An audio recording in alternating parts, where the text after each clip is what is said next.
ماہ ذو الحجہ کی ابتدا ہونے والی ہے، اس لیے اپنے سابقہ موضوع کو وہاں روکتے ہوئے اس ماہ مبارک کے حوالے سے کچھ گفتگو اللہ کی توفیق سے چلائیں گے، اور پھر انشاءاللہ العزیز عید کے بعد اپنے اسی موضوع کی طرف واپس آئیں گے اللہ تعالیٰ کی توفیق سے، اور کوشش کریں گے، اللہ سے توفیق بھی مانگیں گے کہ اللہ ہمیں اس موضوع کا حق ادا کرنے کی توفیق عطا فرمائے، اس لیے کہ ابھی اس موضوع میں بہت ساری علمی، منہجی اور فکری باتیں موجود ہیں۔ اللہ تبارک و تعالیٰ نے زندگی دی اور توفیق دی تو آپ ساتھیوں کے سامنے وہ ساری گفتگو انشاءاللہ رکھوں گا۔ اللہ رب کریم میری اور آپ کی اصلاح فرما دیں۔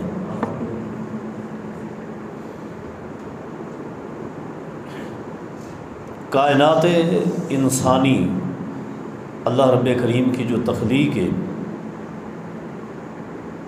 اس میں جتنے مذاہب ہیں اور جس قسم کے مذاہب ہیں، اکثریت ایسے مذاہب ہیں جو اپنے دل و دماغ میں عبادت کا جذبہ رکھتے ہیں۔ آپ میری گفتگو کو نوٹ فرمائیں کہ اکثر مذاہب اپنے دل و دماغ میں عبادت کا جذبہ رکھتے ہیں، عبادت جیسی بھی ہو، لیکن انسانیت کی ایک نوع اور ایک قسم ایسی بھی ہے جو ایسا مذہب ہے جن کا عبادت کے ساتھ سرے سے تعلق ہی نہیں، یعنی ان کا نظریہ یہ ہے کہ یہ کائنات خود بخود وجود میں آئی ہے اور انسان کا یا کسی دوسری چیز کا کوئی خالق نہیں ہے۔ یہ لوگ میں سمجھتا ہوں یہ تو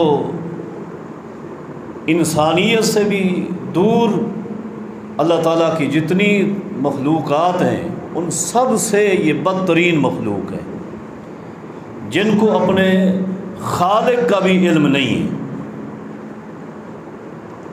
لیکن جو مذاہب اور جو انسانی فکریں عبادات کا جذبہ رکھتی ہیں، ان میں سے بھی کئی ایک فکر ہے، کئی ایک نظریات ہیں۔ کچھ اپنے خالق و مالک کی عبادت کرتے ہیں اور ساتھ اس خالق و مالک کی مخلوق کی بھی عبادت کرتے ہیں۔ کچھ صرف اور صرف اپنے خالق و مالک کو پہچانتے اور اسی کی عبادت کرتے ہیں۔ یہ سب اپنے دل و دماغ میں عبادت کا جذبہ رکھتے ہیں، لیکن عبادت کا جذبہ رکھنے والوں میں سب سے بہترین فکر وہ فکر ہے جو صرف اور صرف اپنے خالق و مالک کو پہچانتے اور اسی کو اپنی تمام تر عبادات کے لائق سمجھتے ہیں۔ یہ گفتگو اس لیے کی کہ ویسے تو انسان کی زندگی کا ایک ایک لمحہ اللہ تعالیٰ کی عبادت کے لیے بنایا گیا۔ اللہ رب کریم نے ایک ایک سانس ہی اپنی عبادت کے لیے گزارنے کے لیے دیا ہے۔ بعض ایسے مواقع ہوتے ہیں جن میں عبادات کی کچھ ایسی اقسام اور ایسی عبادات کا حکم آ جاتا ہے کہ جو ایک انفرادیت کا حامل ہوتا ہے۔ تو ماہ ذو الحجہ عبادات کے حوالے سے ایک انفرادیت کا حامل مہینہ ہے۔ یہ نمبر 1 حرمت والے مہینوں میں سے ایک مہینہ ہے، یعنی ان مہینوں میں سے ہے جن مہینوں کی عزت مشرکین مکہ بھی کیا کرتے تھے، ان مہینوں کی عزت کرتے تھے۔ اور یہ عزت کب سے چلی آ رہی ہے؟ جب سے اللہ رب کریم نے اس کائنات کو پیدا کیا ہے۔ ان عدت الشہور عند اللہ 12 شہرا فی کتاب اللہ یوم خلق السماوات والارض منها 4 حرم۔ اللہ رب کریم نے جب سے زمین و آسمان کی تخلیق کی ہے، اس کائنات کو پیدا کیا ہے، اللہ رب کریم نے سال کے 12 مہینے بنائے ہیں اس وقت سے، اور اسی وقت سے اللہ رب کریم نے 4 مہینوں کو عزت عطا کی ہے، شان عطا کی۔ اب قرآن کریم میں ان پورے 12 مہینوں کے نام بھی نہیں ہیں، اور ان حرمت اور عزت والے مہینوں کے نام بھی نہیں ہیں، کوئی وضاحت نہیں ہے، کوئی وضاحت نہیں ہے۔ قرآن کریم کا صرف یہی مقام، قرآن کریم کی صرف یہی ایک آیت اگر ہم اس پر غور کر لیں تو پورے کا پورا دین اسلام سمجھ آ جائے گا، پورا دین سمجھ آ جائے گا۔ یہ آیت بتا رہی ہے کہ دین اسلام صرف اور صرف اللہ تعالیٰ کی وحی کا نام ہے، اور اللہ تعالیٰ کی وحی کی 2 شکلیں ہیں، ایک شکل قرآن کریم ہے اور دوسری شکل مصطفیٰ علیہ السلام کی حدیث ہے۔ ان 12 مہینوں کے نام بھی پیغمبر کی حدیث میں، ان عزت والے مہینوں کے نام بھی نبی علیہ السلام کی حدیث میں۔ صحیح بخاری کی حدیث 3 متوالیات ذو القعدۃ و ذو الحجۃ والمحرم و رجب مضر بین جمادی و شعبان۔ لوگوں، اللہ رب کریم نے جن 4 مہینوں کو عزت عطا کی ہے، وہ 4 مہینے ایسے ہیں کہ 3 مہینے اکٹھے ہیں، ذو القعدہ، ذو الحجہ اور محرم۔ یہ 3 مہینے ایک ساتھ ہیں، یہ عزت و احترام والے مہینے، ان کی دوسرے مہینوں سے بڑھ کر عزت کرنی، احترام کرنا ہے۔ حرمت والے مہینے، ان میں قتل و غارت نہیں کرنی، احترام ان کا۔ اور چوتھا مہینہ رجب کا مہینہ ہے۔ تو ذو الحجہ، اور یہ جس مہینے میں ابھی ہم ہیں، جس کے آخری ایام گزار رہے ہیں، ذو القعدہ، یہ عزت والے مہینے۔ اشہر الحج بھی ہیں، یہ اشہر الحج، حج کے مہینے قرآن کریم نے کہا ہے۔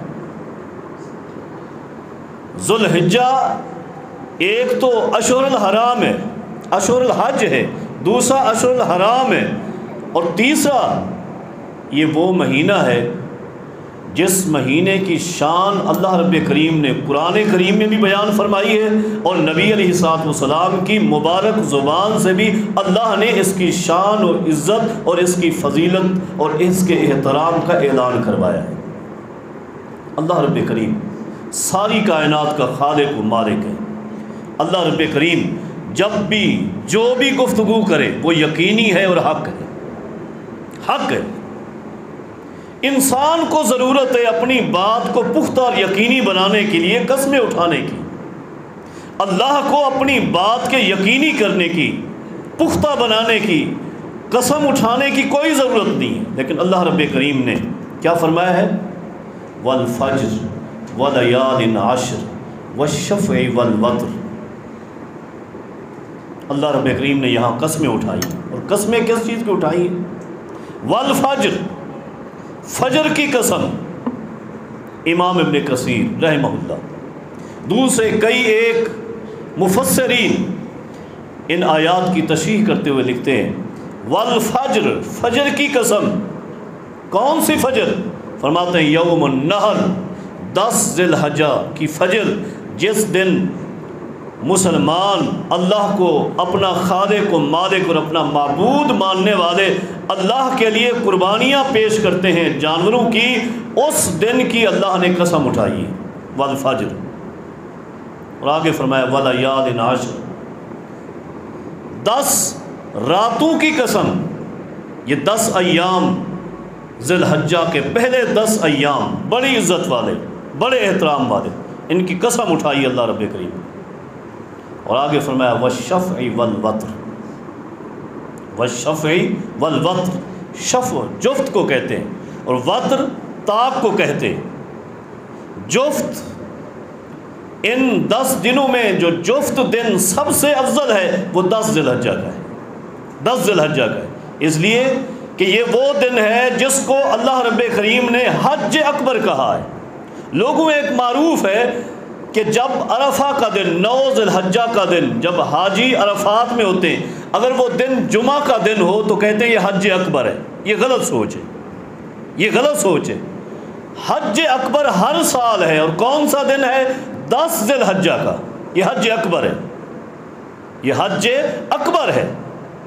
اللہ رب کریم نے فرمایا ہے سورہ توبہ میں وَأَذَانٌ مِّنَ اللَّهِ وَرَسُولِهِ إِلَى النَّاسِ يَوْمَ الْحَجِّ الْأَكْبَرِ أَنَّ اللَّهَ بَرِيءٌ مِّنَ الْمُشْرِكِينَ، اللہ نے اعلان کیا کہ اللہ اور اس کا رسول صلی اللہ علیہ وسلم مشرکین سے بری ہیں، دور ہیں۔ یہ اعلان کب کیا؟ فرمایا یوم الحج الاکبر، حج اکبر کے دن، اور یہ اعلان کرنے والے سیدنا ابو بکر صدیق تھے رضی اللہ عنہ، جن کو اللہ کے پیغمبر نے مدینہ سے یہ اعلان کرنے کے لیے مکہ میں بھیجا تھا۔ سیدنا علی تھے رضی اللہ عنہ، اور یہ اعلان کس دن ہوا؟ 10 ذی الحجہ کو ہوا، اور وہ جمعے کا دن نہیں تھا، جمعے کا دن نہیں تھا، 10 ذی الحجہ کا دن تھا۔ یہ حج اکبر ہے، یہ حج اکبر ہے، یہ والشفع، اور آگے فرمایا والوتر، طاق کی قسم، ان 10 دنوں میں طاق جو سب سے افضل ہے وہ 9 ذی الحجہ ہے، 9 ذی الحجہ، یہ بڑی فضیلت والا دن ہے، عظیم دن ہے، عظیم، اور یہ تمام ایام بڑی عظمت اور شان والے۔ نبی علیہ الصلوۃ والسلام فرماتے ہیں ما من ایام احب الی اللہ، اللہ کے نزدیک دنوں میں سب سے زیادہ محبوب ترین دن ان 10 دنوں سے بڑھ کر کوئی نہیں۔ اللہ رب کریم اپنے بنائے گئے ہر دن سے محبت کرتے ہیں، ہر دن سے، لیکن محبت میں فرق ضرور ہوتا ہے، کسی سے زیادہ کسی سے کم، یہ ہمارے اندر بھی ہے، اولاد میں بھی کسی سے کم محبت ہے، کسی سے زیادہ محبت ہے، یہ انوکھی بات نہیں ہے۔ اللہ رب کریم کو بھی یہ دن محبوب ہیں، پیارے ہیں، لیکن سب سے زیادہ جو پیارے ہیں وہ کیا ہے؟ عشرہ ذی الحجہ، سب سے زیادہ۔ ان میں جو عمل آپ کرتے ہیں بقیہ ایام میں اگر وہی عمل آپ کرتے ہیں تو وہ عمل ان دنوں کے عمل کا مقابلہ نہیں کر سکتا۔ یہ اللہ تعالیٰ کی محبت ہے، اس کے پیار کا اپنا انداز ہے۔ وہی 2 رکعت نفل آپ کسی اور دن میں پڑھ لیں، ماہ رمضان میں پڑھ لیں، اس کا ثواب اور ہے۔ وہی 2 رکعت نفل عشرہ ذی الحجہ میں پڑھ لیں، اس کا ثواب اس سے زیادہ ہے۔ ماہ رمضان عظیم مہینہ، ماہ رمضان میں وہی 2 رکعت پڑھ لیں، ثواب اور ہے۔ عشرہ ذی الحجہ کے ایام میں وہی 2 رکعت پڑھ لیں، ثواب اس سے کہیں زیادہ ہے، کہیں زیادہ ہے۔ امام ابن تیمیہ رحمہ اللہ جو ایک عظیم ترین مجتہد تھے، فقیہ تھے، محدث تھے، ان سے کسی نے پوچھا کہ اللہ کے بنائے گئے دنوں میں افضل دن کون سے ہیں؟ فرمانے لگے عشرہ ذی الحجہ، ذی الحجہ کے پہلے 10 دن افضل ہیں۔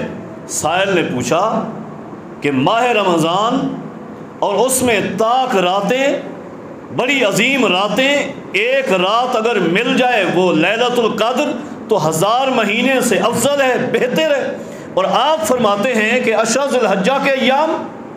امام ابن تیمیہ رحمہ اللہ مجتہد تھے، فقیہ تھے، فرمانے لگے میرا جواب آپ نے سمجھا نہیں، میرے جواب پر آپ غور کریں۔ آپ کا سوال یہ تھا کہ کون سے دن، ایام، دنوں کے متعلق میں نے جواب دیا ہے کہ دن سب سے افضل عشرہ ذی الحجہ کے ہیں، اور راتیں پورے سال میں سب سے زیادہ افضل رمضان کی آخری 10 راتیں،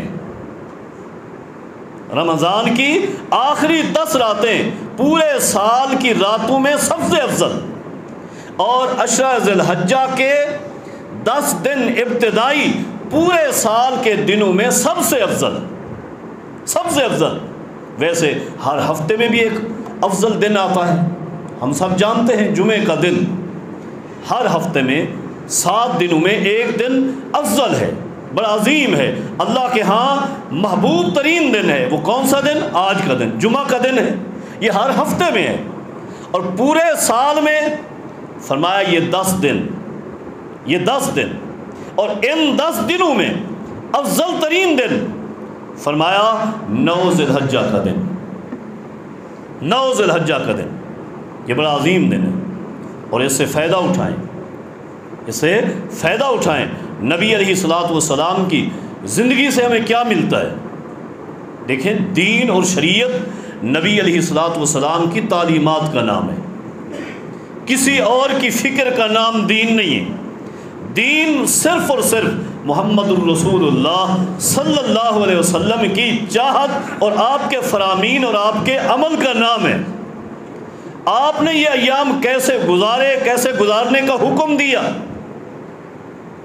حدیث میں آتا ہے۔ سیدنا ابو ہریرہ رضی اللہ عنہ راوی حدیث ہے، فرماتے ہیں نبی علیہ الصلوۃ والسلام 3 کام کبھی نہیں چھوڑتے تھے، 3 کام کبھی نہیں چھوڑتے تھے۔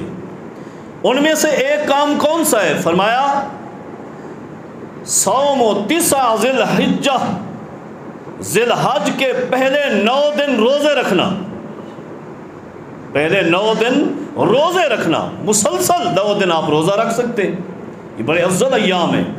میں نے عرض کی کہ کسی اور دن میں وہ نیکی آپ کریں گے اس کا ثواب ہے، اجر ہے، بڑا اجر ہے، لیکن وہی نیکی ان ایام میں اگر آپ کریں گے تو وہ نیکی اس کا مقابلہ نہیں کر سکتی، وہ عظیم نیکی بن جاتی ہے۔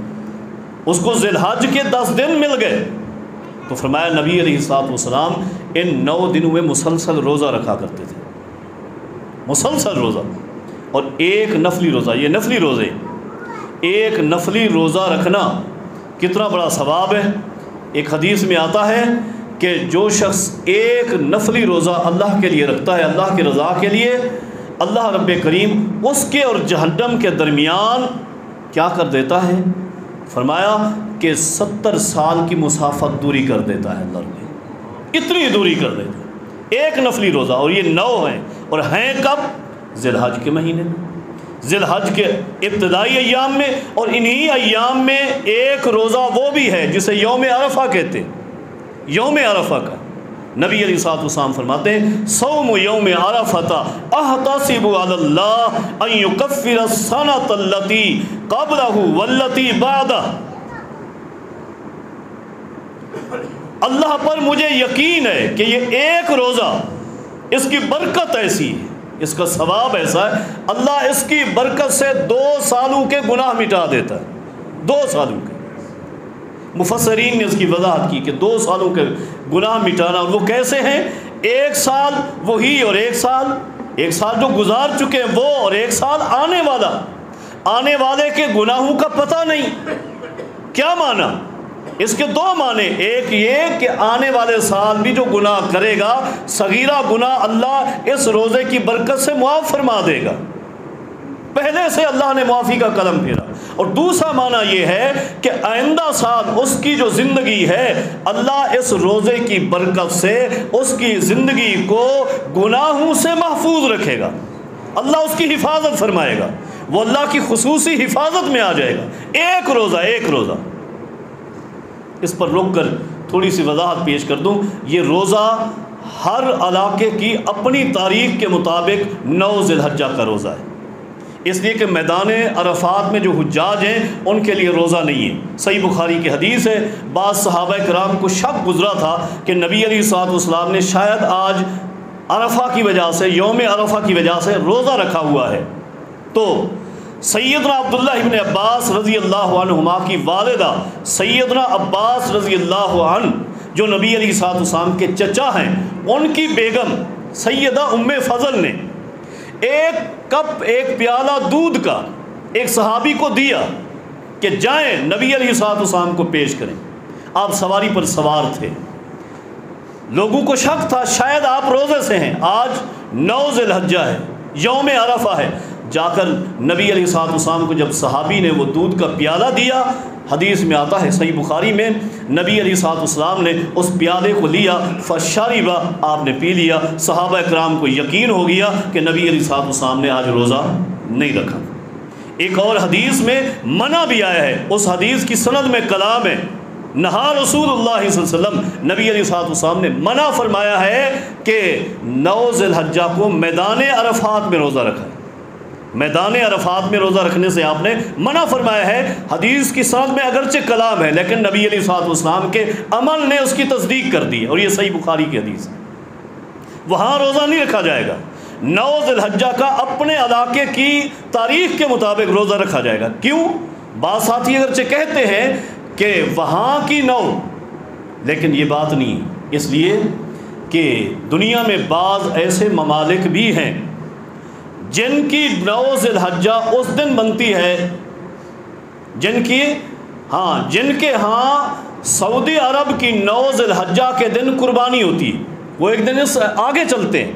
اب ان کے ہاں عید کا دن ہے، اور عید کے دن کے روزے سے نبی علیہ السلام نے منع فرمایا، خود منع فرمایا۔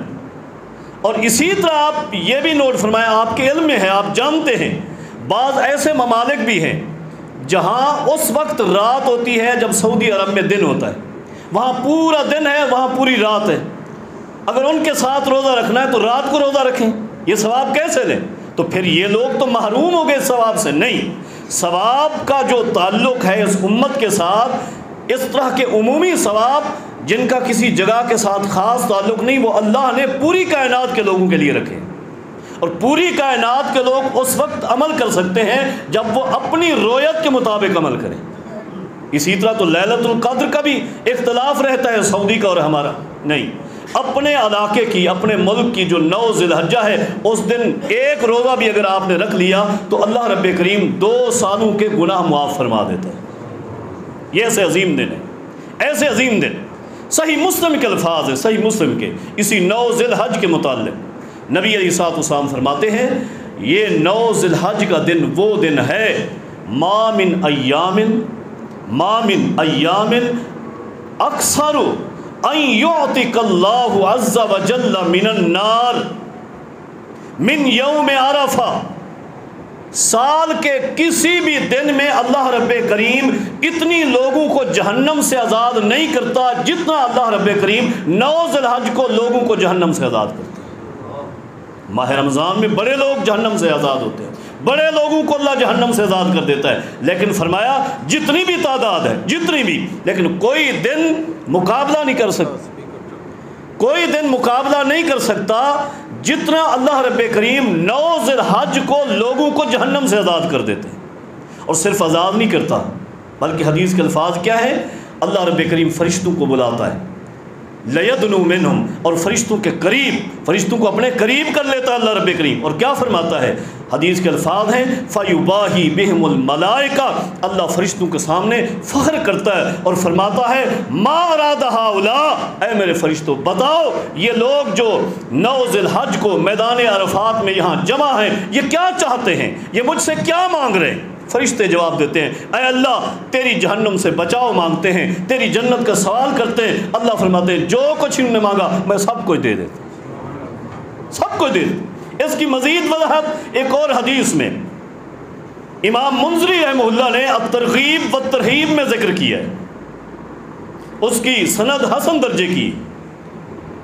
فرماتے ہیں نبی علیہ الصلوۃ والسلام فرماتے ہیں کہ اے میرے صحابہ کرام، اور یہ کب کی بات ہے، حدیث کے الفاظ ہیں 10 ذی الحجہ کو، 9 ذی الحجہ کو نبی علیہ الصلوۃ والسلام سواری پر سوار خطبہ ارشاد فرما رہے تھے، لوگوں کو خاموش کرا دیا اور آپ نے اعلان کیا معاشر الناس، او لوگو آج وہ دن ہے، آج وہ دن ہے جس دن اللہ رب کریم لوگوں کو معاف کرتا ہے، لوگوں کو معاف کرتا ہے، اور ساتھ اللہ رب کریم یہ بھی کرتا ہے کہ ان کی طبیعات، ان کے حقوق، کسی دوست رشتہ دار کے ساتھ غلطی ہوئی، کوئی حقوق میں غلطی ہو گئی، اللہ رب کریم اس غلطی کو بھی اپنے ذمہ لے لیتا ہے کتنی بڑی بات ہے.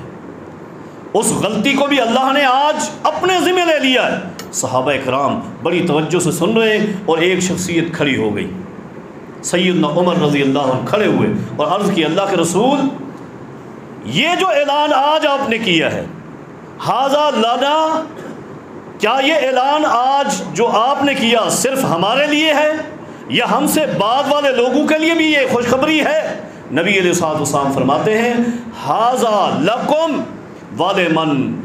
ولمن اتی بعدکم، یہ اعلان تمہارے لیے بھی ہے، یہ خوشخبری تمہارے لیے بھی ہے، اور تمہارے بعد الی یوم القیامہ، قیامت تک جتنے لوگ آئیں گے ان سب کے لیے یہ خوشخبری موجود ہے.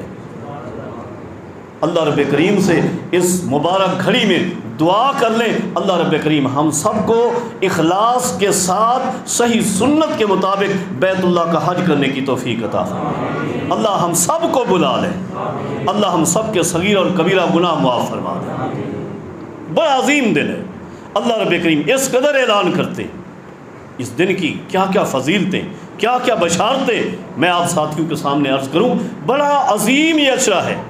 اس عشرے کے اندر بالخصوص نمازیں، صدقہ و خیرات، کثرت کے ساتھ نوافل اور تسبیحات، تحلیلات، تمجیدات اور استغفار کثرت کے ساتھ کریں. کثرت کے ساتھ صحیح بخاری کے الفاظ ہیں صحابہ کرام اتنا اہتمام کرتے، اتنا اہتمام، کان ابن عمر و ابو ہریرہ یخرجان الی السوق، اپنے کام کاج سے فارغ ہو کر ٹائم نکالتے سیدنا عبداللہ ابن عمر، سیدنا ابو ہریرہ رضی اللہ عنہ بازار میں نکل جاتے اور دیکھتے لوگ کاروبار میں مصروف ہیں، اپنی دکان پر کاروبار میں مصروف ہیں. ان لوگوں کے پاس سے گزرتے اور اونچی آواز سے پڑھتے اللہ اکبر لا الہ الا اللہ واللہ اکبر. یہ مصروف ہیں نا، ان کو یاد دلایا، اپنا ثواب بھی لے رہے اور ان لوگوں کو یاد کرا کے ان کو تبلیغ کر کے یہ بھی ثواب حاصل کر رہے ہیں.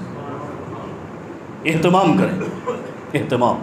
اور میں درخواست کروں گا سب سے زیادہ ان تکبیرات کا اہتمام اور پھر اس سے بھی بڑھ کر استغفار کا اہتمام کریں. ہم میں سے ہر شخص گناہ گار ہے، خطا کار ہے، اور استغفار بہت بڑا ہتھیار ہے، بڑا ہتھیار ہے. امام ابن تیمیہ رحمہ اللہ سے میں نے پہلے بھی عرض کیا، ایک سوال یہ ہوا، یہ بھی سوال ہوا، ایک شخص نے سوال کیا اے امام صاحب آپ مجھے بتائیے کہ میں تسبیح زیادہ کروں یا استغفار زیادہ کروں، میں استغفر اللہ زیادہ پڑھوں یا سبحان اللہ الحمدللہ اللہ اکبر زیادہ پڑھوں، کیا زیادہ کروں؟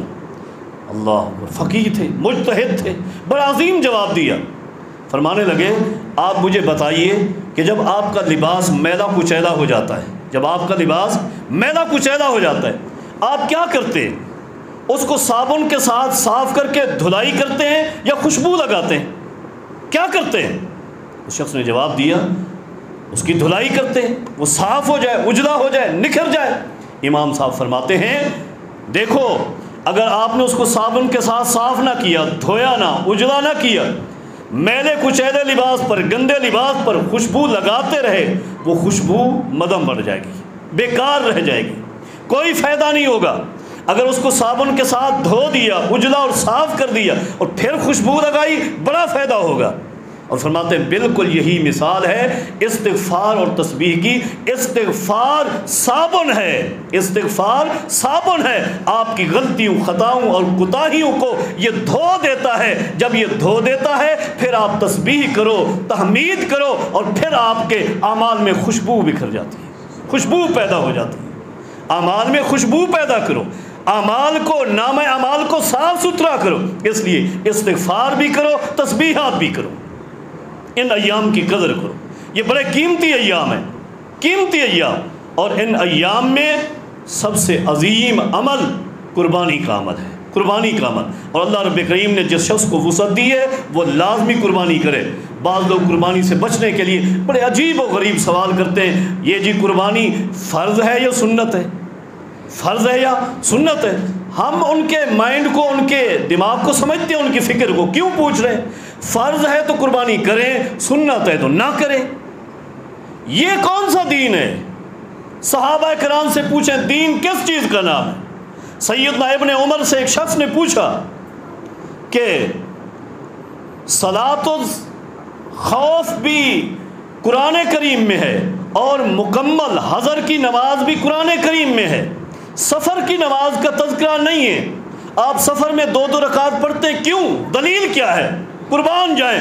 ابن عمر نے جواب دیا، لوگوں ہم کچھ نہیں جانتے تھے، ہم جاہل تھے، ہمارے پاس کائنات کے امام محمد مصطفیٰ صلی اللہ علیہ وسلم یفعلو، وہ جو کچھ کرتے گئے، نفعلہ، ہم ان کو دیکھتے گئے اور وہی کرتے گئے. ہم نے نہیں پوچھا یہ فرض ہے، یہ سنت ہے، یہ واجب ہے، یہ مستحب ہے. نہیں، پیغمبر نے جو کیا ہم نے وہی کر دیا. یہ بے فائدہ سوال ہے، فرض ہے، سنت ہے. نہیں، قربانی میرے پیغمبر نے جب سے اللہ کا حکم آیا مستقل کی ہے. پیغمبر کی فقر اور حاجت مندی کا عالم یہ تھا کہ آپ کبھی کبھی اپنے پیٹ پر 2 3 پتھر باندھ لیتے تھے.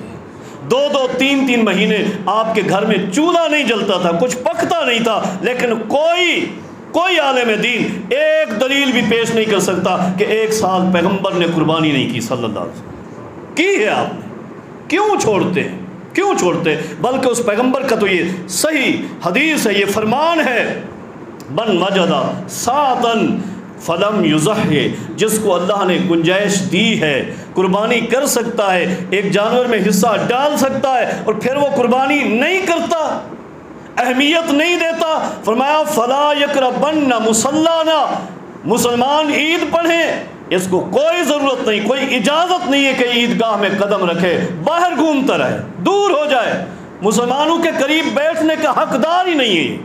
پھر پوچھتے ہو فرض ہے، سنت ہے؟ پیغمبر فرماتے ہیں اللہ نے اگر گنجائش دے دیے تو پھر قربانی کر. قربان جائے. صحابہ کرام کیسے عظیم انسان تھے. ایک صحابی آئے نا نبی علیہ السلام کے پاس اور آ کر عرض کی، اللہ کے رسول صلی اللہ علیہ وسلم میرے گھر میں صرف ایک بکری ہے اور دودھ والی بکری ہے، بچے اس کا دودھ پیتے ہیں اور کچھ نہیں، مالی حالت ایسی ہے کوئی گنجائش نہیں، قربانی کروں؟ آپ کیا فرماتے ہیں، کیا کروں میں؟ نبی علیہ السلام فرماتے ہیں وَلَٰكِنْ خُذْ مِنْ شَعْرِكَ وَأَظْفَارِكَ وَتَقُصَّ شَوَارِبِكَ وَتَحْلِقْ عَانَتَكَ فَذَلِكَ تَمَامُ أُضْحِيَتِكَ. اللہ اکبر. دین اسلام کتنا آسان ہے، کتنی سمحت اور وسعت ہے دین اسلام میں.